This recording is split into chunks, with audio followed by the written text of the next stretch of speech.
दोस्तों, किसी के भी मन की बात जानने के लिए 3 तरीके होते हैं, लेकिन तीनों तरीकों को जानना अति आवश्यक है।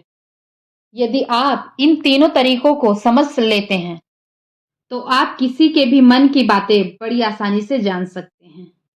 तो चलिए हम इस कहानी के माध्यम से जानते हैं कि दूसरों की बातें आप किस तरह से समझ सकते हैं।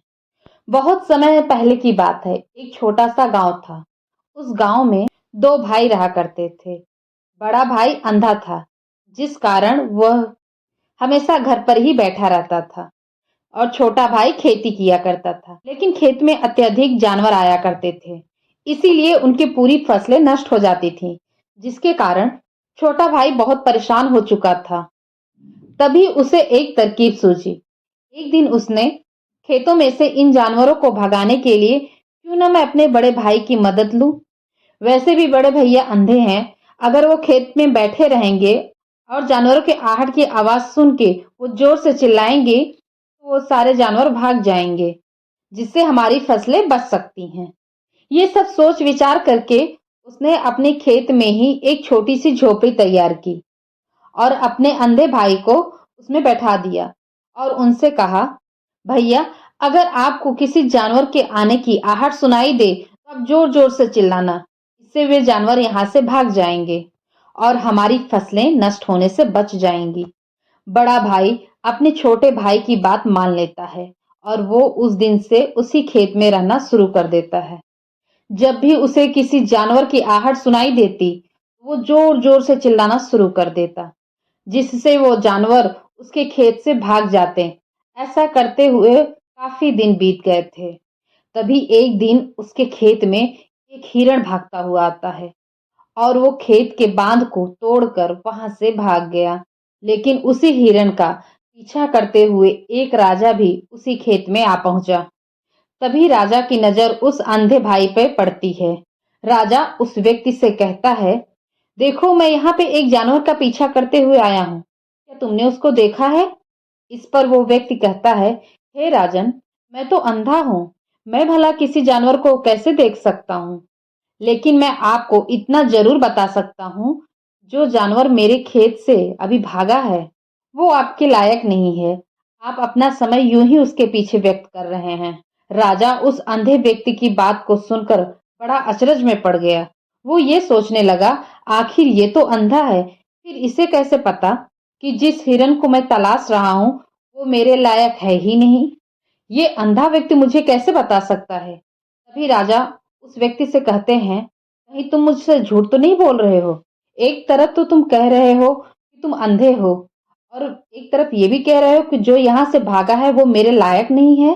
इस पे वो अंधा व्यक्ति कहता है, हे राजन, असल में आप जिसे हिरण समझ रहे हो, वो हिरण नहीं, अपितु एक हिरनी है और वो भी गर्भवती है। और जहाँ तक मुझे ज्ञान है, मैंने कभी भी किसी राजा को एक गर्भवती हिरनी का शिकार करते हुए नहीं सुना है और इसी कारण मैं आपसे यह कह रहा हूँ कि वो हिरनी आपके लायक नहीं है। आप उसके पीछे अपना समय व्यर्थ ना करें। ये सुनकर राजा और अचरज में पड़ गया कि आखिर ये अंधा आदमी कैसे जान सकता है कि वो हिरनी है और वो भी गर्भवती है। राजा कुछ देर सोच विचार करने के बाद अपने सेनापति से कहता है, सेनापति जी, मुझे वो जानवर जिंदा चाहिए, क्योंकि मुझे ये पता करना है क्या वो हिरनी है और क्या वो सच में गर्भवती है। क्योंकि ये अंधा आदमी बहुत विश्वास के साथ ये कह रहा है और मुझे इस बात की पुष्टि करनी है। यदि सच में वो हिरनी हुई तो वो हमारे लायक नहीं है, क्योंकि हम तो एक हिरण का पीछा कर रहे थे। तो जाओ पता करो क्या सच में वो हिरनी है। सेनापति राजा से आज्ञा लेकर उसको ढूंढने चला जाता है। कुछ देर बाद जब सेनापति वापस आता है तो कहता है, हे राजन, इस अंधे व्यक्ति ने जो भी कहा था वो सब कुछ सच है। वो एक हिरनी ही है और वो भी गर्भवती है। ये सुनकर राजा आश्चर्यचकित रह गया। उसे समझ नहीं आ रहा था कि एक अंधा व्यक्ति ये कैसे पता कर सकता है कि वो जानवर एक हिरनी है और तो और वो गर्भवती है। भला एक अंधा आदमी ये सब कैसे देख सकता है या कैसे जान सकता है? आखिर ये सब इसको कैसे पता चला? ऐसे कई सारे प्रश्न राजा के मन में उमड़ने लगे। अब राजा ने ये ठान ही लिया था कि मुझे अब इस बात की तह तक पहुंचना है। आखिर ये आदमी ने ये सब कुछ कैसे जाना? ये सोचकर राजा उस अंधे व्यक्ति के पास जाता है और कहता है, देखो मैं तो ये नहीं जानता तुम सचमुच में अंधे हो या नहीं हो, लेकिन मैं तुमसे एक बात जानने आया हूँ, क्या तुम मेरे प्रश्न का सही सही जवाब दोगे? इस बात पे उस अंधे व्यक्ति ने कहा, हे राजन, आप जो कुछ भी मुझसे पूछना चाहते हैं आप पूछ सकते हैं, मैं बिल्कुल आपको सच सच जवाब दूंगा। इस पे राजा कहता है, तुम एक तो कहते हो कि अंधे हो, और फिर दूसरी तरफ तुमने ये भी बता दिया कि जिस जानवर का मैं पीछा कर रहा हूँ वो हिरणी है और वो गर्भवती है। आखिर तुम्हें ये सब कैसे पता चला? तुम्हारे खेत में तो और भी जानवर यहाँ से गुजरते होंगे, फिर तुमने ये कैसे अंदाजा लगाया? तभी वह अंधा व्यक्ति राजा से कहता है, हे राजन, आप जिस हिरणी की पीछा कर रहे थे वही हिरणी जब मेरे खेत में आई तो उसकी रफ्तार और उसके भागने की आहट से मुझे यह एहसास हो चुका था कि यह एक हिरनी है, और मेरे खेत की जो बांध है वो बहुत छोटी है, उसकी ऊंचाई ज्यादा नहीं है। यदि कोई हिरण होता तो बड़ी आसानी से उस बांध को लांघ जाता, किंतु यह हिरनी उस बांध को तोड़कर भागी है, और यदि वो छलांग लगा के उस बांध को पार करना चाहती तो उसके बच्चे को नुकसान होता, और इसी बात से मैंने ये पता लगा लिया कि वो गर्भवती भी है। इस कारण वो ऊंची छलांग न लगा के मेरे खेत के बांध को तोड़कर यहाँ से भागी है। इस पे राजा के मन में एक और प्रश्न उठा, किंतु तुमको कैसे पता चला कि वो एक हिरनी ही है? और भी तो कोई जानवर यहाँ पे आ सकते हैं। इस पर वो अंधा व्यक्ति कहता है, हे राजन, मैं सुबह शाम पूरे दिन इसी खेत में बैठा रहता हूँ और मेरे सुनने की शक्ति बहुत तेज है। मैं ये भांप जाता हूँ कि कौन सा जानवर मेरे खेत पे आया है, और इसी के आधार पे मैं जोर जोर से चिल्लाता हूँ ताकि वो मेरे खेत से भाग जाए और मेरे खेत की फसलों को नष्ट न कर पाए। राजा उस अंधे व्यक्ति का ये जवाब सुनकर पूरी तरह से संतुष्ट हो चुका था। वह मन ही मन सोच रहा था, आदमी भले ही अंधा हो लेकिन ये तो बहुत ही ज्ञानी मालूम पड़ रहा है, इस आदमी से कुछ न कुछ तो काम निकलवाना ही चाहिए। ये विचार लिए हुए वो राजा वापस अपनी महल की तरफ लौट जाता है। राजमहल पहुंचते ही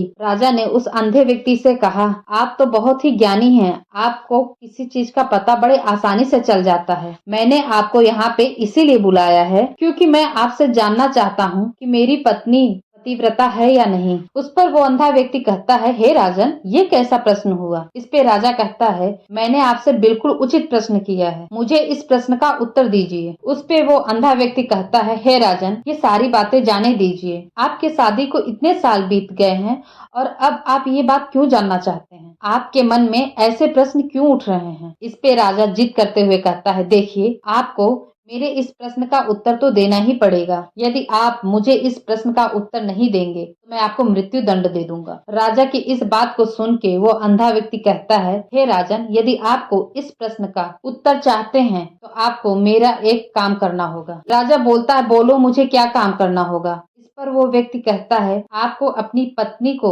मेरे साथ कमरे में अकेला छोड़ना होगा। उस अंधे व्यक्ति की ये बात सुनकर पहले तो राजा क्रोधित हो जाता है, लेकिन फिर कुछ सोच विचार करने के बाद वो उस व्यक्ति की बात को मान लेता है और अपने सेनापति को आदेश देता है, सेनापति जी, आप मेरे पत्नी को और इस व्यक्ति को थोड़ी देर के लिए कमरे में अकेला छोड़ दें। सेनापति बिल्कुल वैसा ही करता है। अब राजा की पत्नी और वो व्यक्ति कमरे में अकेले हैं। तभी वो अंधा व्यक्ति राजा की पत्नी से कहता है, मुझे आपको छूना है। इस बात पर रानी अत्यधिक क्रोधित हो जाती है और उस अंधे व्यक्ति को पकड़कर पीटने लगती हैं। कभी हाथों से, कभी लातों से उसे पीटने लगती हैं। इस तरह से रानी ने उस अंधे व्यक्ति की बहुत पिटाई की। किसी तरह से वो अंधा व्यक्ति अपनी जान बचाकर वहां से भागा और राजा के पास पहुंचता है और कहता है, हे राजन, आपकी पत्नी पतिव्रता नहीं है। ये बात सुनकर राजा अत्यधिक क्रोधित हो उठता है और राजा अपनी तलवार निकालकर सीधा अपनी पत्नी की ओर जाता है और क्रोधित होकर अपनी रानी से कहता है, रानी जी, आज मैं आपसे जो भी सवाल करने जा रहा हूँ उसका सच सच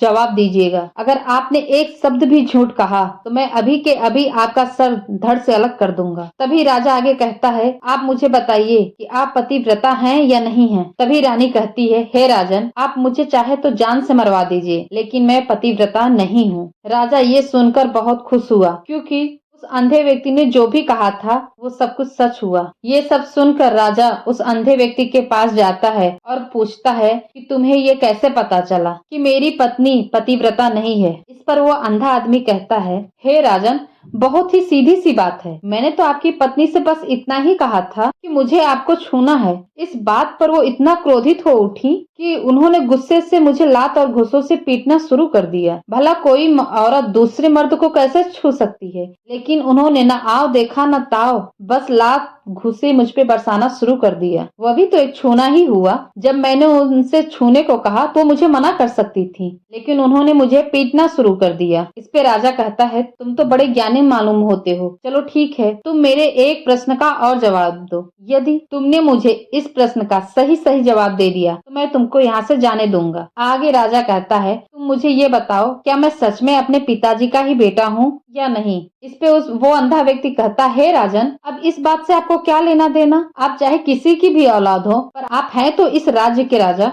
आप इस प्रश्न को जाने दीजिए। लेकिन राजा कहता है, नहीं नहीं, मुझे इस प्रश्न का सही सही जवाब चाहिए, अन्यथा अब ये प्रश्न मुझे हमेशा ही परेशान करता रहेगा। इसीलिए मुझे इसका सही सही जवाब चाहिए। यदि इसका तुम सही सही जवाब दे दोगे तो मैं तुमको यहाँ से जाने दूंगा, मैं तुमको नहीं रोकूंगा। इस पर वो अंधा व्यक्ति कहता है, हे राजन, इसके लिए तो मुझे आपके माँ के पास भी जाने की जरूरत नहीं है। मैं अभी आपको ये बता सकता हूँ कि आप किसकी औलाद हैं। लेकिन उससे पहले मैं ये चाहता हूँ कि आप मुझसे वादा करें कि आप मुझ पे क्रोध नहीं करेंगे। तो राजा कहते हैं, ठीक है, मैं आपसे वादा करता हूँ, मैं आप पे क्रोधित नहीं होऊंगा। इस पर वो अंधा व्यक्ति कहता है, हे राजन, आप हैं तो अपने पिता के ही पुत्र, लेकिन आप पर एक कंजूस सेठ की छाया पड़ी हुई है। ये सुनकर राजा बहुत ही क्रोधित हो उठा और उसने अपनी तलवार निकालकर सीधे अपनी माँ के पास पहुंचा और अपनी माँ से कहता है, माँ, आप मुझे सच सच बताइए, क्या मैं अपने ही पिता का पुत्र हूँ या नहीं। यदि आपने मुझे सही सही नहीं बताया तो मैं यहीं पे अपने प्राण त्याग दूंगा। मुझे बताओ, क्या सच है। इस पर उस राजा की माँ कहती है, बेटा, तू है तो अपने पिता का ही पुत्र, लेकिन तुझ पर एक कंजूस सेठ की छाया पड़ी हुई है। एक बार जब मैं नहाने के बाद अपने मुंह को आईने में देख रही थी, तभी मुझे उस कंजूस सेठ की शक्ल नजर आई और उसी की छाया तुम पर पड़ चुकी है। ये सुनकर राजा बहुत खुश हो जाता है और दौड़ा दौड़ा उस अंधे व्यक्ति के पास वापस आ जाता है और उससे कहता है कि तुम्हें इस बात का कैसे पता चला। उस पर वो अंधा व्यक्ति कहता है, हे राजन, आपने मुझसे कई सारे सवाल पूछे, जिसका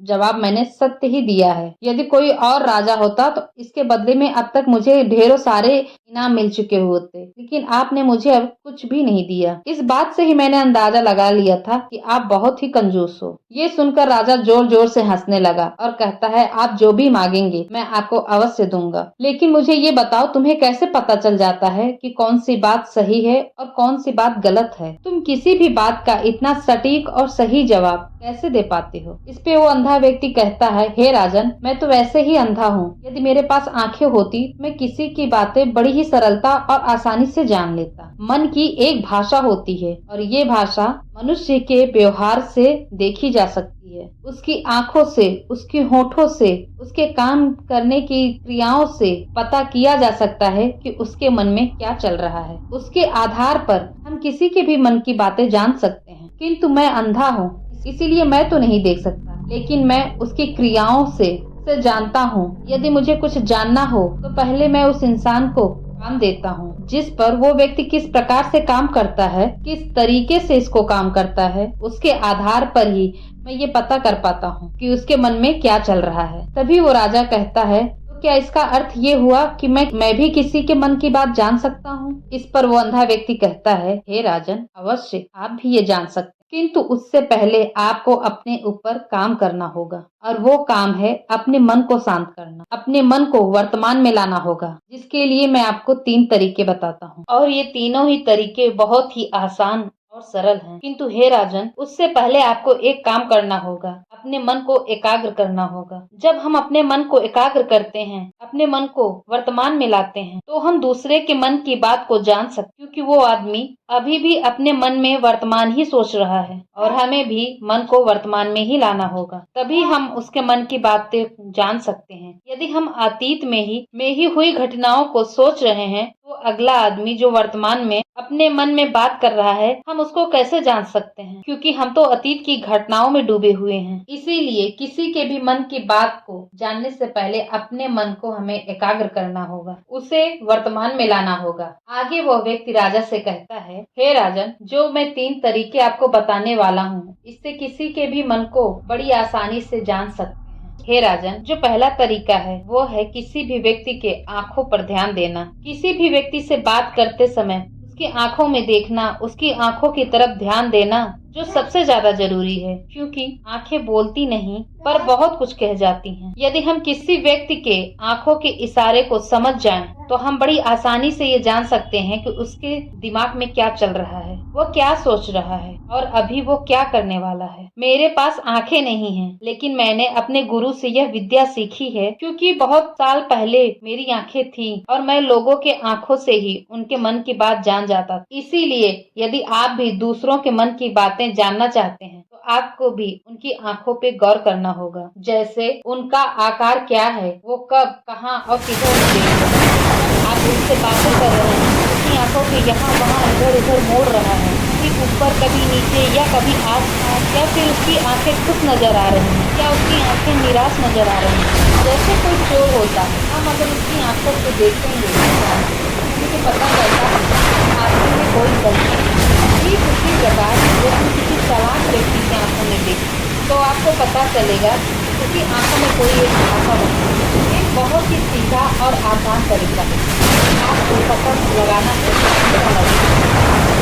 कह रहा है, मतलब आपको उसकी आंखों से ध्यान देना बहुत ही आवश्यक है। यदि आपसे बात करते समय वो व्यक्ति अपनी आंखों को इधर उधर घुमा रहा है, ऊपर नीचे घुमा रहा है, तो इसका अर्थ ये हुआ कि वो इन बातों से निकलने का कोई रास्ता ढूंढ रहा है या कुछ झूठ कह रहा है। यदि सामने वाला व्यक्ति आपसे झूठ कह रहा है, वो आपसे नजर मिला के बात नहीं करेगा कि आंखें, उसकी नजरें यहाँ वहाँ ही रहेंगी, क्योंकि उसको डर है यदि वो आपकी आंखों में आंखें डालकर बात करेगा तो कहीं उसका झूठ पकड़ा न जाए और लोगों को सच्चाई का पता न चल जाए। इसी प्रकार और भी भाषा होती हैं। जब आप आंखों में आंखें डालकर ये देखना शुरू करेंगे कि उसका हाव भाव क्या है, ठीक उसी प्रकार चेहरे का भी हाव भाव होते हैं, जिससे हम मन की बातें बड़ी आसानी से समझ सकते हैं और इसे भी समझना बहुत जरूरी है। कभी कभी कोई व्यक्ति अपने चेहरे से, जैसे आँख, नाक, होंठ, बहुत कुछ अलग अलग व्यवहार करता है। यदि आप किसी व्यक्ति के चेहरे पे बहुत ही गौर से देखेंगे तो आप समझ पाएंगे कि वो व्यक्ति निराश है या खुश है, वह अपने अंदर क्या महसूस कर रहा है। ये सारी बातें हम उसके चेहरे के हाव भाव से पता कर सकते हैं। फिर चाहे इंसान जुबान से कुछ बोले या ना बोले, लेकिन हम उसके चेहरे से ये सारी बातें पता कर सकते हैं। आगे व्यक्ति राजा से तीसरे तरीके के बारे में बात करते हुए कहता है, हे राजन, तीसरा तरीका होता है हाथों का इशारा। मन की बात समझने के लिए आंखों के इशारे और शरीर के इशारों के साथ में हमें हाथों के इशारे पे भी ध्यान देना चाहिए। जब कोई व्यक्ति आपसे बात करता है तो आपने देखा होगा कि वो अपने हाथों को हिलाता रहता है, अपने हाथों से इशारा करता रहता है। बातों के साथ साथ शरीर का जो व्यवहार है अर्थात बॉडी लैंग्वेज का भी पूरा उपयोग करता है, जिससे हमें पता चलता है वह व्यक्ति हमारी बातों पे कितना ध्यान दे रहा है और उसके मन में क्या चल रहा है। शरीर के व्यवहार को देखने के लिए उसके हाथ मटकाने, शरीर मटकाने और चेहरे पे बार बार हाथ लाने, हाथों को एक दूसरे से मसलना, ऐसी ही बहुत सारी क्रियाएं होती हैं, उस पर हमें ध्यान देना अति आवश्यक है। मन की बात समझने के लिए हमें शरीर के व्यवहार को भी समझना पड़ता है। यदि हम 3 तरीकों को ध्यान में रखते हुए इन तरीकों को बहुत ही अच्छे से समझ लेते हैं, तो हम किसी भी व्यक्ति के मन की बात को बहुत ही आसानी से समझ सकते हैं। ऐसे ही और रोचक कहानियां सुनने के लिए हमारे इस चैनल को सब्सक्राइब कर लें। धन्यवाद।